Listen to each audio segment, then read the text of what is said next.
Hello दोस्तों, स्वागत है आपका। यह हमारी गवर्नर जनरल और वायसराय सीरीज का तीसरा वीडियो है।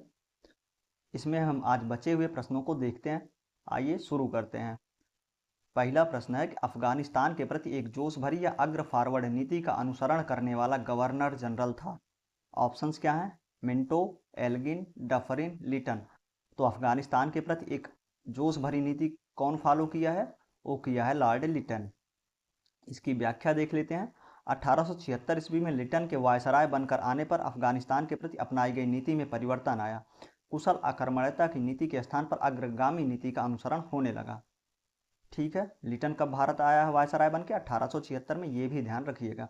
आगे है, अफगानिस्तान के प्रति आक्रामक नीति किस वायसराय ने अपनाई थी? ऑप्शंस दिया क्या है? Lord Mayo, Lord Dufferin, Lord Lytton, Lord Canning.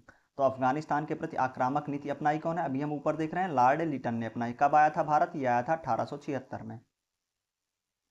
अगला प्रश्न है, लॉर्ड लिटन निम्नलिखित में से किससे संबंधित नहीं है? ऑप्शंस क्या दिया है? Stretchy commission, vernacular press act, शस्त्र अधिनियम, इल्बर्ट बिल। तो लॉर्ड लिटन किससे संबंधित नहीं है? इल्बर्ट बिल से संबंधित नहीं है। इसकी व्याख्या हम देख लेते हैं। लॉर्ड लिटन इल्बर्ट बिल विवाद से संबंधित नहीं थे। Ilbert bill viceroy Lord Ripon के कार्यकाल में पेश किया गया था। इस बिल में वरिष्ठ भारतीय न्यायाधीशों को यूरोपीय अधिकारियों पर मुकदमा चलाने की अनुमति देने की मांग की गई थी। तो ये बिल में था क्या? जो वरिष्ठ भारतीय न्यायाधीश थे उनको यूरोपीय अधिकारियों पर मुकदमा चलाने की अनुमति देने की बात की गई थी इल्बर्ट बिल विवाद में। आगे है, कौन भारत का वायसराय सबसे दीर्घ काल तक रहा? ऑप्शंस क्या हैं? Lord Curzon, Lord Hardinge, Lord Dufferin, Lord Mayo. तो भारत में सबसे दीर्घ काल तक कौन रहा है? रहा है लॉर्ड कर्जन। आइए देखते हैं किसका कार्यकाल कब तक था। लॉर्ड कर्जन जो था उसका कार्यकाल है 1899 से 1905, मतलब 7 वर्ष। फिर लॉर्ड डफरिन है, उसका कार्यकाल है 1884 से 1888, 4 वर्ष। लॉर्ड हार्डिंग है, उसका कार्यकाल 1910 से 1916, 6 वर्ष। लॉर्ड मेयो 1869 से 72, 3 वर्ष। तो सबसे ज़्यादा कौन रहा है भारत में वायसराय के रूप में? दिए हुए ऑप्शन में वो रहा है लॉर्ड कर्जन। अगला प्रश्न है, भारत में स्थानीय स्वायत्तशासी संस्थाएं 1882 में सशक्त की गई। ऑप्शंस क्या हैं? जॉर्ज वार्लो द्वारा, लॉर्ड रिपन द्वारा, लॉर्ड कर्जन द्वारा, लॉर्ड लिटन द्वारा। तो स्थानीय स्वायत्त संस्थाएं ये मजबूत किसके काल में हुई हैं? ये हुई हैं लॉर्ड रिपन के द्वारा। इससे बहुत प्रश्न आता है, इसलिए इसकी व्याख्या हम लोग जरूर देखेंगे। 1880 ईस्वी में इंग्लैंड में ग्लैडस्टोन के नेतृत्व में उदारवादी दल सत्ता में आया। तो मतलब 1880 में इंग्लैंड का प्रधानमंत्री कौन था? ग्लैडस्टोन। ग्लैडस्टोन यूरोप में स्वतंत्रता का समर्थक था। उसने अपनी भारत के प्रति नीति का इन शब्दों में वर्णन किया। तो मतलब जो ग्लैडस्टोन थे, इन्होंने भारत के प्रति अपनी नीति का वर्णन कैसे किए हैं कि हमारा भारत में रहने का अधिकार इस तर्क पर है कि हमारा वहाँ रहना भारतीयों के लिए हितकर है, और साथ ही यह भारतीय यह अनुभव करे कि यह हितकर है। मतलब हम भारत में तभी रहेंगे जब भारत के लिए हमारा वहाँ रहना हितकर है और ये बात खुद भारतीय महसूस करें। आगे है, इस दौरान रिपन को वायसराय पद के लिए चुना गया। संभवतः रिपन के कार्यकाल का सबसे महत्वपूर्ण कार्य स्थानीय स्वशासन पर सरकारी प्रस्ताव 1882 था। रिपन देश की नगर पालिकाओं को विकसित करना चाहता था। उसके अनुसार इन्हीं से देश की राजनैतिक शिक्षा आरंभ होती है। तो मतलब रिपन क्या बोल रहा है कि हम नगर पालिका विकसित करते हैं, और नगर पालिका विकसित क्यों करना चाह रहा हो? क्योंकि इन्हीं से देश की राजनैतिक शिक्षा आरंभ होती है। आगे है, इस प्रस्ताव के तहत ग्रामीण प्रदेशों में स्थानीय बोर्डों की स्थापना की गई। प्रत्येक जिला में एक जिला उपविभाग, तालुका अथवा तहसील बोर्ड बनाने की आज्ञा हुई। नगरों में नगर पालिकाएं स्थापित की गई। इन स्थानीय संस्थाओं को निश्चित कार्य और आय के साधन दिए गए। तो आपको ध्यान रखना है कि स्थानीय स्वशासन को कौन मजबूत किया? उसका नाम है लॉर्ड रिपन। अगला प्रश्न है, निम्नलिखित में से किसे भारत में स्थानीय स्वायत्त शासन का जनक माना जाता है? ऑप्शंस क्या हैं? Lord Dalhousie, Lord Curzon, Lord Canning, Lord Ripon. तो स्थानीय स्वायत्त शासन का जनक लॉर्ड रिपन को माना जाता है। अभी ऊपर हम पढ़ के आ रहे हैं। अगला है, निम्नलिखित में से कौन सा युग्म सही सुमेलित नहीं है? स्थानीय स्वशासन लॉर्ड लिटन दिया है, लॉर्ड लिटन नहीं होगा, ये लॉर्ड रिपन होगा।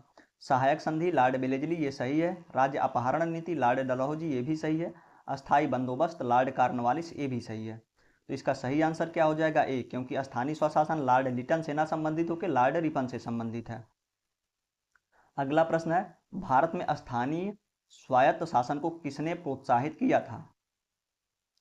ऑप्शंस क्या हैं? Lord Mayo, Lord Canning, Lord Lytton, Lord Ripon. तो स्थानीय स्वायत्त शासन को किसने प्रोत्साहित किया? उसका नाम है लॉर्ड रिपन। अगला प्रश्न है, इल्बर्ट बिल विवाद किससे संबंधित था? ऑप्शंस क्या दिया है? भारतीयों द्वारा हथियार लेकर चलने पर कुछ प्रतिबंधों का लागू किया जाना। दूसरा है, भारतीय भाषाओं में प्रकाशित होने वाले समाचार पत्रों और पत्रिकाओं पर प्रतिबंध लागू किया जाना। तीसरा है, यूरोप के लोगों के मामलों की सुनवाई करने के लिए भारतीय न्यायाधीशों पर लगाई गई अयोग्यताओं का हटाया जाना। चौथा है, आयातित सूती कपड़े पर लगाए गए शुल्क का हटाया जाना। तो इल्बर्ट बिल विवाद संबंधित किससे है? यूरोप के लोगों के मामलों की सुनवाई करने के लिए भारतीय न्यायाधीशों पर लगाई गई अयोग्यताओं को हटाया जाना। मतलब अब भारतीय लोग यूरोपीय लोगों का मुकदमा सुन सकेंगे। आइए इसकी डिटेलिंग करते हैं। सर सीपी इल्बर्ट वायसराय की परिषद के विधि सदस्य थे। सर कार्टनी पी इल्बर्ट या सीपी इल्बर्ट 2 फरवरी 1883 को ब्रिटिश इंपीरियल लेजिस्लेटिव काउंसिल में प्रस्तावित बिल या इल्बर्ट बिल को प्रस्तुत करने की अनुमति मांगने का प्रस्ताव रखा था। कब रखे थे? 2 फरवरी 1883 को। जबकि यह बिल आधिकारिक रूप से इंपीरियल लेजिस्लेटिव काउंसिल में 9 फरवरी 1883 को रखा गया था। इस विधेयक का उद्देश्य था कि नस्लीय भेद पर आधारित सभी न्यायिक अयोग्यताएं तुरंत समाप्त कर दी जाएं और भारतीय तथा यूरोपीय न्यायाधीशों की शक्तियां समान कर दी जाएं। मतलब ये बिल बोल क्या रहा है कि नस्लीय भेद पर आधारित सभी न्यायिक अयोग्यताएं तुरंत समाप्त कर दी जाएं और भारतीय तथा यूरोपीय न्यायाधीशों की शक्तियां समान कर दी जाएं। यूरोपीय लोगों ने इसे अपने विशेषाधिकारों पर कुठाराघात माना। देख रहे हैं, इसका विरोध खुद यूरोपीय ही कर रहे हैं, जबकि लाने वाले भी यूरोपीय ही हैं। आगे है, इल्बर्ट बिल को लेकर हुए विवाद के कारण ही 1884 में लॉर्ड रिपन ने अपना कार्यकाल पूरा होने से पूर्व ही त्यागपत्र दे दिया था। तो आपको ध्यान रखना ये बात, इल्बर्ट बिल है क्या, इल्बर्ट बिल विवाद क्या है और इससे संबंधित वायसराय कौन था। अगला प्रश्न है, भारत में उपनिवेशी शासन के संदर्भ में 1883 में पारित इल्बर्ट बिल का उद्देश्य था। ऑप्शंस क्या हैं? जहां तक अदालतों की डांडिक अधिकारिता का संबंध था, भारतीय तथा यूरोपीय लोगों को बराबरी पर रोकना। अगला है, देसी प्रेस की स्वतंत्रता पर कड़ा अंकुश लगाना, क्योंकि उसे उपनिवेशी शासकों का विरोधी समझा जाता था। फिर अगला है, प्रशासनिक सेवा परीक्षाएं भारत में करवाना ताकि देसी भारतीयों को उसमें बैठने के लिए प्रोत्साहित किया जा सके। फिर अगला है, आर्म्स एक्ट में संशोधन कर देसी भारतीयों को शस्त्र रखने की अनुमति देना। ये तीनों गलत हैं। सही कौन सा इसका? जहां तक अदालतों की डांडिक अधिकारिता का संबंध था, भारतीय तथा यूरोपीय लोगों को बराबरी पर रोकना। अगला प्रश्न है, किसकी पदावधि में महिलाओं तथा बच्चों की कार्यावधि के घंटे को सीमित करने तथा स्थानीय शासन को आवश्यक नियम बनाने के लिए प्राधिकृत करने के लिए प्रथम फैक्ट्री अधिनियम का अभिग्रहण किया गया? मतलब ये पूछ क्या रहा है, प्रथम फैक्ट्री अधिनियम किसके समय पीरियड में आया? ऑप्शंस क्या दिया है? Lord Lytton, Lord Bentinck, Lord Ripon, Lord Canning. तो प्रथम फैक्ट्री अधिनियम आया कब है? लॉर्ड रिपन के शासनकाल में। इसको डिटेल में पढ़ लेते हैं। लॉर्ड रिपन को ब्रिटिश भारत के वायसरायों में सबसे अधिक उदारवादी माना जाता है। तो किसको माना जाता है सबसे अधिक उदारवादी? लॉर्ड रिपन को। उन्होंने यांत्रिक शक्ति का उपयोग करने वाले 100 या उससे अधिक कार्यरत मजदूरों वाली फैक्ट्रियों में काम करने वाले बच्चों के संबंध में कुछ उदारवादी नियम बनाए, जिन्हें प्रथम फैक्ट्री अधिनियम 1881 के रूप में जाना जाता है। यहाँ आपको एक शब्द ध्यान रखना है कि बच्चों के संबंध में ये कानून बना है। इस अधिनियम के तहत 7 वर्ष से कम उम्र के बच्चों के फैक्ट्रियों में काम करने पर रोक एवं 7 से 12 वर्ष के बच्चों की कार्यावधि प्रतिदिन 9 घंटे तथा महीने में 4 दिन की छुट्टी का प्रावधान किया गया। तो 7 वर्ष से कम जो बच्चे हैं उन फैक्ट्रियों में काम करने पर रोक लगा दी गई इस अधिनियम से। आगे है, 7 से 12 वर्ष के बच्चों की कार्यावधि प्रतिदिन 9 घंटे तथा महीने में इनको 4 दिन छुट्टी का प्रावधान था। 1881 के प्रथम फैक्ट्री अधिनियम के तहत केवल बच्चों की कार्यावधि के घंटों का निर्धारित करने के लिए नियम बनाए गए थे। यहाँ ध्यान दीजिएगा, केवल बच्चों के लिए, ये शब्द ध्यान रखिएगा, केवल प्रथम फैक्ट्री अधिनियम केवल बच्चों के लिए है। इसमें महिलाओं या महिला मजदूरों की कार्यावधि के घंटों को निर्धारित करने या महिलाओं से संबंधित कोई विशेष प्रावधान नहीं किया गया था। आपको ये बात ध्यान रखनी है कि यह सिर्फ बच्चों के लिए था। अगला प्रश्न है, भारत फैक्ट्री एक्ट 1881 औद्योगिक कामगारों की मजदूरी नियत करने के लिए और कामगारों को मजदूर संघ बनाने की दृष्टि से पारित किया गया था। दूसरा है N M Lokhande British Bharat में मजदूर आंदोलन संगठित करने में अग्रगामी थे। तो इसका हमसे पूछा कौन सा सही है, तो केवल दो सही, क्योंकि प्रथम फैक्ट्री अधिनियम केवल किसके लिए था, ये बच्चों के लिए था। तो सही ऑप्शन इसका बी। अगला प्रश्न है सूची 1 को सूची 2 से मिलाइए तथा नीचे दिए गए कूट में से सही उत्तर का चयन कीजिए। सूची 1 में गवर्नर जनरल वायसराय दिया, सूची 2 में उसने काम क्या किया। क्लाइव क्या किया है, क्लाइव किया बंगाल में दोहरा शासन, ये कब किया, 1765 में। बेंटिंग क्या किया है,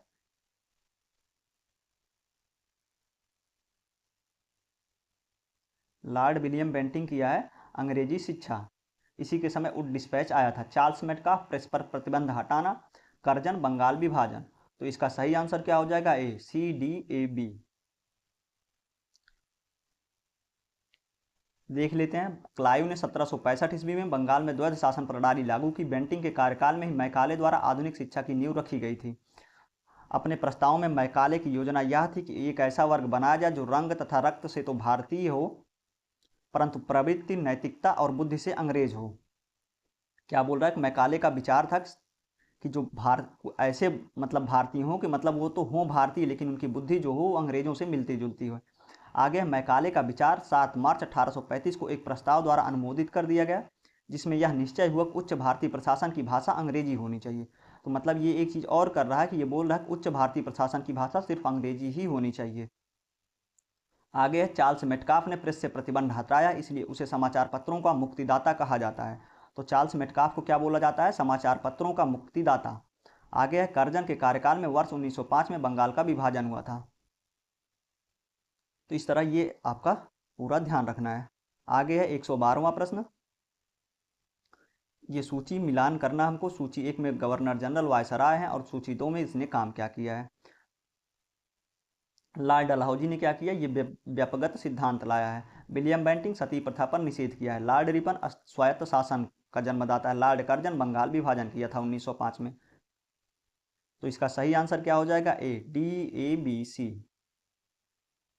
आगे फिर हमको सूची 1 से सूची 2 को मिलान करना है। एक तरफ दिया गवर्नर जनरल वायसराय, दूसरी तरफ महत्वपूर्ण योगदान या कार्य।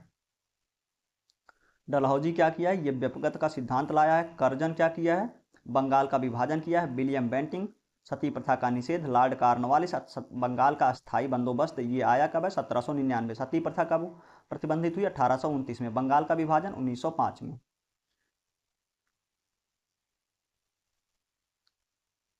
अगला प्रश्न है निम्नलिखित में से कौन सी जोड़ी या गवर्नर जनरल और घटना सुमेलित है। पूछा है सुमेलित है।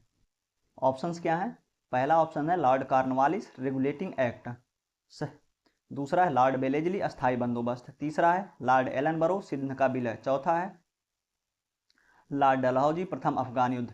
तो सिंध का विलय कौन किया है, लॉर्ड एलनबरो के समय हुआ है और इसको विलय करने वाले का नाम क्या है, चार्ल्स मेटकॉफ। चार्ल्स मेटकॉफ के नेतृत्व में विलय किया गया है सिंध का। अगला प्रश्न है भारतीय पुरातत्व सर्वेक्षण की स्थापना किसके काल में हुई थी। ऑप्शंस क्या हैं, Warren Hastings, Lord Curzon, Lord Wellesley, Lord William Bentinck. तो भारतीय पुरातत्व सर्वेक्षण की स्थापना हुई किसके शासनकाल में है, लॉर्ड कर्जन के शासनकाल में हुई है। इसकी डिटेलिंग कर लेते हैं। भारत में पुरातात्विक अध्ययन की संगठित शुरुआत 1784 ईस्वी में कलकत्ता में विलियम जोन्स द्वारा एशियाटिक सोसाइटी की स्थापना के साथ प्रारंभ हुई। अगर आपसे पूछा जाए कि भारत में पुरातात्विक अध्ययन की शुरुआत कब हुई है, तो हुई है 1784 से। हुई कैसे है कि एक विलियम जोन्स नामक एक अंग्रेज था, उसने एशियाटिक सोसाइटी ऑफ बंगाल की स्थापना की। और स्थापना की कहाँ पे है, कलकत्ता में। तो आपको ध्यान रखना है कि 1784 में कलकत्ता में विलियम जोन्स द्वारा एशियाटिक सोसाइटी की स्थापना की गई थी। आगे है 1861 ईस्वी में लॉर्ड कैनिंग द्वारा अलेक्जेंडर कनिंघम को पुरातात्विक सर्वेक्षक नियुक्त किया गया। तो क्या 1861 में एक घटना और घटती है कि लॉर्ड कैनिंग ने अलेक्जेंडर कनिंघम को पुरातात्विक सर्वेक्षण या पुरातात्विक सर्वेक्षक नियुक्त किया था। आगे फिर क्या होता है, 1871 ईस्वी में पुरातात्विक सर्वेक्षण के लिए सरकार ने अलग विभाग बनाया। तो पुरातात्विक सर्वेक्षण के लिए अलग विभाग कब बना, 1871 में बना है। आगे लॉर्ड कर्जन के कार्यकाल 1899 से 1905 के दौरान वर्ष 1901 में भारतीय पुरातत्व सर्वेक्षण को एकीकृत एवं केंद्रीकृत स्वरूप देते हुए जॉन मार्शल, जिसने अपना पद कब ग्रहण किया, 1902 में। तो जॉन मार्शल को इसका नया महानिदेशक बनाया गया। आपको 4 डेट याद रखनी है। 1784 में क्या होता है एशियाटिक सोसाइटी ऑफ बंगाल की स्थापना होती है। स्थापना करने वाला कौन है? विलियम जोन्स है। और स्थापना होती कहाँ है? कलकत्ता में। फिर याद रखना 1861 लॉर्ड कैनिंग द्वारा अलेक्जेंडर कनिंघम को पुरातात्विक सर्वेक्षक नियुक्त किया गया। आगे याद रखना 1871 पुरातात्विक सर्वेक्षण के लिए सरकार ने अलग विभाग बनाया। अगला याद रखना है लॉर्ड कर्जन के कार्यकाल के दौरान वर्ष 1901 में भारतीय पुरातत्व सर्वेक्षण को केंद्रीकृत स्वरूप देते हुए जॉन मार्शल को इसका महानिदेशक बनाया गया। तो ये सभी चीजें आपको ध्यान रखनी है। अगला प्रश्न है भारतीय पुरातत्व सर्वेक्षण की स्थापना हुई थी। ऑप्शंस क्या दिए हैं? लॉर्ड कर्जन के काल में, फिर लॉर्ड बेलेजली के काल में, लॉर्ड विलियम बेंटिंग के काल में, वारेन हेस्टिंग के काल में। तो भारतीय पुरातत्व सर्वेक्षण की स्थापना कब हुई है? लॉर्ड कर्जन के काल में। अगला प्रश्न है निम्नलिखित में से किसने पुरातत्व सर्वेक्षण विभाग की स्थापना की थी? ऑप्शंस क्या है? Lord Curzon, Lord Minto, Lord Hardinge, Lord Chelmsford. अगर यहाँ भारतीय दिया होता कि भारतीय पुरातत्व सर्वेक्षण की स्थापना किसके समय होती तो ये कर्जन हो जाता, लेकिन पुरातत्व सर्वेक्षण विभाग पूछ रहा है जो 1861 से 71 के बीच स्थापित हुआ, वो आपको अभी मैं ऊपर पढ़ाया। इसमें देखिए व्याख्या क्या लिखी है कि 1871 में पुरातत्व सर्वेक्षण विभाग बनाया गया। उस समय governor general earl of Mayo थे तथा George Douglas Campbell secretary of state for India थे। कैंपबेल के सुझाव पर ही पुरातत्व विभाग बनाया गया था। दिए गए विकल्पों में मेयो या कैंपबेल किसी का नाम ना होने के कारण छत्तीसगढ़ लोक सेवा आयोग ने इस प्रश्न को निरस्त कर दिया गया। तो ठीक है, अगर पूछे भारतीय पुरातत्व सर्वेक्षण तब ऑप्शन होगा कर्जन। अगर केवल पुरातत्व सर्वेक्षण पूछे तो उसमें मेयो का नाम होना चाहिए या डगलस कैंपबेल का नाम होना चाहिए। अगर ये दोनों नाम नहीं है तो कोई भी उत्तर सही नहीं होगा। अगला प्रश्न है प्राचीन स्मारक संरक्षण एक्ट किस गवर्नर जनरल के कार्यकाल में पारित हुआ? ऑप्शंस क्या दिया? Lord Minto, Lord Curzon, Lord Linlithgow, Lord Canning. तो प्राचीन स्मारक संरक्षण एक्ट किस गवर्नर जनरल के कार्यकाल में हुआ है? ये हुआ लॉर्ड कर्जन के कार्यकाल में। इसको पढ़ लेते हैं। प्राचीन स्मारक संरक्षण अधिनियम 1904 के द्वारा लॉर्ड कर्जन ने भारत में ऐतिहासिक इमारतों की सुरक्षा एवं मरम्मत की ओर ध्यान देते हुए 50,000 पाउंड की धनराशि आवंटित की। कितनी? 50,000। ध्यान रखिएगा ये। अगला प्रश्न है भारत में कर्जन के प्रशासन की तुलना औरंगजेब से किसने की है? तो मतलब जो कर्जन का प्रशासन है उसकी तुलना औरंगजेब से करने वाले व्यक्ति का नाम पूछ रहा है। ऑप्शंस क्या दिया? बाल गंगाधर तिलक, दादा भाई नौरोजी, गोपाल कृष्ण गोखले, एनी बेसेंट। तो कर्जन की तुलना औरंगजेब से कौन कर रहे हैं? गोपाल कृष्ण गोखले कर रहे हैं। अगला प्रश्न है इंपीरियल कैडेट कॉर्प्स की स्थापना किसने की? ऑप्शंस क्या है? Lord Minto, Lord Lytton, Lord Curzon, Lord Ripon. अगला है उपर्युक्त में से कोई नहीं या उपर्युक्त में से एक से अधिक। तो इंपीरियल कैडेट कॉर्प्स की स्थापना किया कौन है? लॉर्ड कर्जन ने किया है। आगे देखते हैं लॉर्ड कर्जन ने वर्ष 1901 में इंपीरियल कैडेट कॉर्प्स की स्थापना की। इसका उद्देश्य देसी नरेशों के राजकुमारों एवं सामंतों के पुत्र को सैनिक शिक्षा का प्रबंधन करना था। तो इंपीरियल कैडेट कॉर्प्स किस लिए बना है? कि राजकुमारों, देसी जो राजकुमार थे और उनके सामंतों के पुत्र जो भी थे उनको सैनिक शिक्षा देना। स्थापित कब हुआ? 1901 में लॉर्ड कर्जन के शासनकाल में। आगे भारत में ब्रिटिश साम्राज्य के दौरान निम्नलिखित वायसरायों पर विचार कीजिए। पहला है लॉर्ड कर्जन, दूसरा है लॉर्ड हार्डिंग, तीसरा है लॉर्ड चेम्सफोर्ड, चौथा है लॉर्ड इरविन। आगे है उपर्युक्त की पदावधियों का सही कालानुक्रम क्या है? देखिए अगर आपको इनका कार्यकाल नहीं भी याद है तो इनके समय की घटना याद होगी तब भी ये प्रश्न बन जाएगा। लॉर्ड कर्जन के टाइम पे क्या हुआ? बंगाल विभाजन जो हुआ 1905 में। लॉर्ड हार्डिंग के टाइम क्या हुआ? दिल्ली दरबार का आयोजन कब हुआ? 1911 में। लॉर्ड चेम्सफोर्ड के समय क्या हुआ है? जलियांवाला बाग और फिर ये आपका रॉलेट एक्ट, ये सब इसी के समय आया। फिर लॉर्ड इरविन 1931 का है जो गांधी इरविन समझौता है। तो इस प्रकार इसका सही उत्तर क्या हो जाएगा? ए। 1 2 3 4। अगला प्रश्न है असैनिक प्रशासन 1905 के संदर्भ में कौन सा कथन सही है? पहला स्टेटमेंट है कि लॉर्ड कर्जन ने प्रांतीय सीमाओं को पुनर्गठित करने का निर्णय लिया। तो लॉर्ड कर्जन जो था वो प्रांतीय सीमाओं को पुनर्गठित करने की बात करता है। दूसरा है पूर्वी बंगाल तथा असम नामक नया प्रांत बनाया गया। तो ये भी जब बंगाल का विभाजन हुआ था तो पूर्वी बंगाल और असम नामक नया प्रांत बनाया ही गया था। तो हमसे पूछ रहा कौन सा उत्तर सही है? तो इसका दोनों सही है। सही आंसर क्या हो जाएगा? बी। 1 और 2 दोनों। इसके अतिरिक्त ध्यान रखिएगा कि इसके अतिरिक्त उसने मद्रास और मध्य प्रांत की सीमाओं में भी बदलाव किया था। अगला प्रश्न है फिर कर्जन के बारे में। लॉर्ड कर्जन के संदर्भ में कौन सा कथन सत्य है?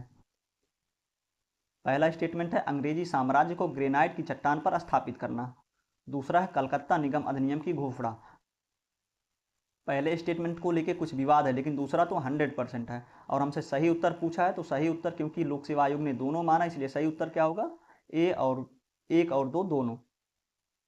पढ़ लेते हैं इसके बारे में। कलकत्ता निगम अधिनियम 1899 की घोषणा लॉर्ड कर्जन के समय हुई थी, अतः कथन 2 सही है। हालांकि अंग्रेजी साम्राज्य को ग्रेनाइट की चट्टान पर स्थापित करने का प्रत्यक्ष संदर्भ और कथन तो लॉर्ड कर्जन के संदर्भ में नहीं मिलता है, तथा कर्जन ने वर्ष 1904 में ब्रिटेन के साम्राज्यवादी मिशन के संदर्भ में कहा था, मेरे लिए संदेश ग्रेनाइट में उकेरा गया है, यह कयामत की चट्टान से उकेरा गया है और हमारा काम धार्मिक और कायम रहेगा। तो मतलब इसने केवल शब्द यूज किया था ग्रेनाइट। तो आपको ध्यान रखना कि ये दोनों स्टेटमेंट सही हैं। आगे फूट डालो और राज करो की नीति अपनाई गई थी। ऑप्शंस क्या है, लॉर्ड कर्जन द्वारा, लॉर्ड मिंटो द्वारा, लॉर्ड डलहौजी द्वारा, लॉर्ड बेलेजली द्वारा। तो फूट डालो और राज करो की नीति ये दोनों के द्वारा अपनाई गई थी। किसके किसके द्वारा, लॉर्ड कर्जन के द्वारा भी, लॉर्ड मिंटो के द्वारा भी। लॉर्ड कर्जन के द्वारा क्यों, क्योंकि उसने 1905 में बंगाल का विभाजन कर दिया। लॉर्ड मिंटो द्वारा क्यों, क्योंकि वो लेके आता भारत शासन अधिनियम 1909, जिसके तहत मुसलमानों के पृथक निर्वाचन देने की बात की गई। तो सही आंसर इसका क्या होगा, ए बी दोनों। अगला प्रश्न है, मुझे विश्वास है कांग्रेस अपने विनाश की तरफ जा रही है और मेरी यह बड़ी इच्छा है भारत में रहते होगी कि इसके शांतिप्रिय निधन के लिए इसका सहायक बनूं। यह किसने लिखा है? ऑप्शंस क्या दिया, Lord Lytton, Lord Curzon, Lord Dufferin, Lord Minto. उपयुक्त में से कोई नहीं या उपयुक्त में से एक से अधिक। तो ये कौन बोल रहा है कि मुझे विश्वास है कांग्रेस अपने विनाश की तरफ जा रही है और मेरी यह बड़ी इच्छा है कि भारत में रहते हुए इसके शांतिप्रिय निधन के लिए इसका सहायक बनूं। तो ये बोला कौन, ये बोला लॉर्ड कर्जन। आगे देखते हैं इसके कुछ और स्टेटमेंट हैं। कर्जन ने 1901 में ब्रिटिश सेक्रेटरी ऑफ स्टेट को लिखा, मुझे विश्वास है कांग्रेस अपने विनाश की तरफ जा रही है और मेरी यह बड़ी इच्छा भारत में रहते होगी कि इसके शांतिप्रिय निधन के लिए इसका सहायक बनूं। तो ये कब लिखता है, 1900 में लिखता है। किसको लिखता है, सेक्रेटरी ऑफ स्टेट को लिखता है। आगे देखते हैं, फिर 1903 में उन्होंने मद्रास गवर्नर को लिखा। मतलब कर्जन ही 1903 में मद्रास के गवर्नर को लिखता है, जब से मैं भारत आया हूं मेरी नीति यही रही है कि किसी भी तरह कांग्रेस को नपुंसक बना दूं। कर्जन ने कांग्रेस अध्यक्ष के नेतृत्व में प्रतिनिधिमंडल से मिलने से भी इनकार कर दिया था। तो ये कांग्रेस के प्रति बहुत हार्ड नीति का पालन करता था, इसको ध्यान रखिएगा। अगला प्रश्न है, इनमें से किस गवर्नर जनरल ने सबसे पहले पृथक निर्वाचक मंडल की व्यवस्था की मुसलमानों को जीतने व उन्हें कांग्रेस के विरुद्ध करने के लिए इस्तेमाल की? ऑप्शंस क्या है, Lord Curzon, Lord Hardinge, Lord Dufferin, Lord Minto. अभी मैं आपको बताया था कि मुसलमानों के लिए पृथक निर्वाचन कौन लेके आया था, लॉर्ड मिंटो लेके आया था। कब लेके आया था, 1909 के अधिनियम में लेके आया था। देख लेते हैं इसकी व्याख्या। नवंबर 1905 में लॉर्ड कर्जन के स्थान पर लॉर्ड मिंटो को भारत का वायसराय नियुक्त किया गया तथा जॉन मार्ले को भारत का राज्य सचिव नियुक्त किया गया। तो मार्ले जो था वो भारत का राज्य सचिव था और मिंटो जो था वो वायसराय था, इसीलिए 1909 के अधिनियम के मार्ले मिंटो सुधार भी बोला जाता है। इनके द्वारा किए गए सुधारों को मार्ले मिंटो सुधार 1909 के नाम से जाना जाता है। इस अधिनियम के द्वारा मुसलमानों के लिए पहली बार पृथक मताधिकार तथा पृथक निर्वाचन क्षेत्रों की स्थापना की गई। इसका उद्देश्य मुसलमानों को कांग्रेस को विरुद्ध करना था। अगला प्रश्न है, निम्नलिखित में से कौन भारत का एकमात्र यहूदी वायसराय था? ऑप्शंस क्या हैं, Lord Curzon, Lord Irwin, Lord Canning, Lord reading. तो भारत का एकमात्र यहूदी वायसराय कौन हुआ, लॉर्ड रीडिंग हुआ है। देखते हैं कि भारत का एकमात्र यहूदी वायसराय लॉर्ड रीडिंग 1921 से 26 तक था। इसके समय चौरी चौरा कांड, स्वराज पार्टी का गठन और रॉलेट एक्ट का निरसन हुआ। यहां ध्यान देना कि रॉलेट एक्ट का निरसन होता है। आगे, निम्नलिखित युग्मों में से कौन सा एक सही सुमेलित नहीं है? ऑप्शंस क्या दिया है, Pitt's India Act, Warren Hastings के साइन, ये सही है। दूसरा है डॉक्ट्रिन ऑफ लैप्स डलहौजी के टाइम, ये भी सही है। वर्नाकुलर प्रेस एक्ट कर्जन के टाइम, ये गलत है। इल्बर्ट बिल विवाद 1883 का, ये किसके टाइम का है, रिपन के समय का है। तो हमसे पूछा सही सुमेलित नहीं है, तो सी सही सुमेलित नहीं, क्योंकि वर्नाकुलर प्रेस एक्ट कर्जन से नहीं संबंधित। आइए इसकी व्याख्या देखते हैं। वर्नाकुलर प्रेस एक्ट या देसी भाषा समाचार पत्र अधिनियम 1878 में लॉर्ड लिटन के काल में पारित किया गया। किसके कार्यकाल में, लॉर्ड लिटन। समय कब है इसका, 1878। इस अधिनियम को मुंह बंद करने वाला अधिनियम भी कहा गया। सरकार अवांछनीय विषयों को प्रकाशित करने के अपराध के संबंध में संबद्ध पत्र को चेतावनी दे सकती थी अथवा उससे जमानत ले सकती थी, जमानत को जब्त कर सकती थी, और यदि वह अपराध पुनः किया जाता तो सरकार छापाखाने को भी जब्त कर सकती थी। अर्सकिन पेरी ने इस अधिनियम को विपरीतगामी और असंगत तथा भारत की भावी प्रगति के लिए घातक पग बताया था। तो कौन बताया? अर्चविन पेरी ने। आगे है, यशयन बनर्जी ने इसे आकाश से वज्रपात कहा। यशयन बनर्जी मतलब सुरेंद्र नाथ बनर्जी ने इसे आकाश से वज्रपात कहा है।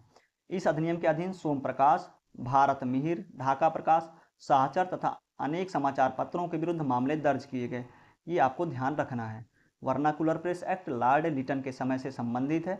कब का है? 1878 का है। अगर पूछा जाए कि स्थानीय स्वशासन का कब से संबंधित है तो वो रिपन से संबंधित है।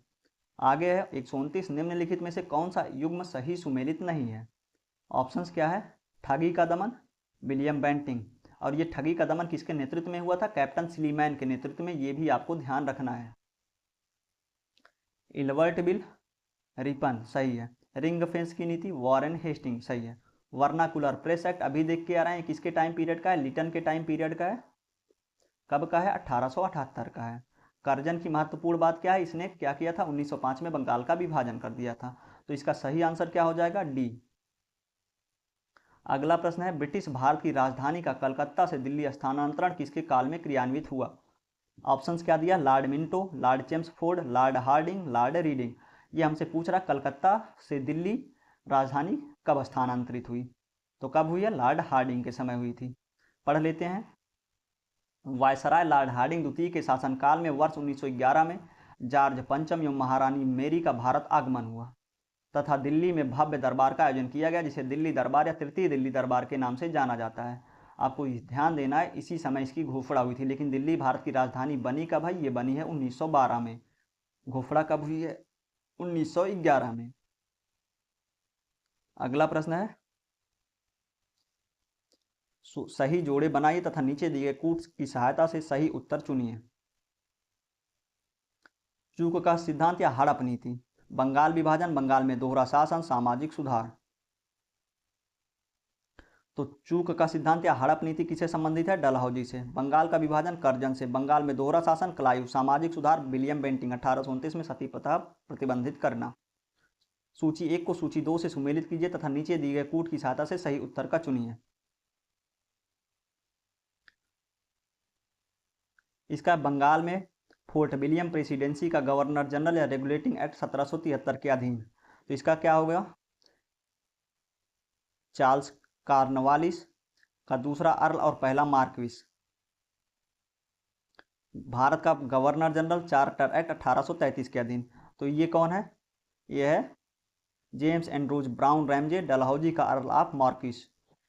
तीसरा है भारत का गवर्नर जनरल और वायसराय इंडियन काउंसिल एक्ट 1858 के अधीन। तो ये कौन है? गिलबर्ट जॉन एलियट मरे किनीमांड मिंटो का अर्ल। फिर चौथा है गवर्नर जनरल और सम्राट का प्रतिनिधि, गवर्नमेंट ऑफ इंडिया एक्ट 1935 के अधीन। तो इसका क्या हो जाएगा? Archibald Percival Wavell, viscount of earl Wavell. तो इसका सही आंसर क्या है? ए। ये पूछा कहाँ है? आईएएस प्री में ये पूछा गया 1996 में।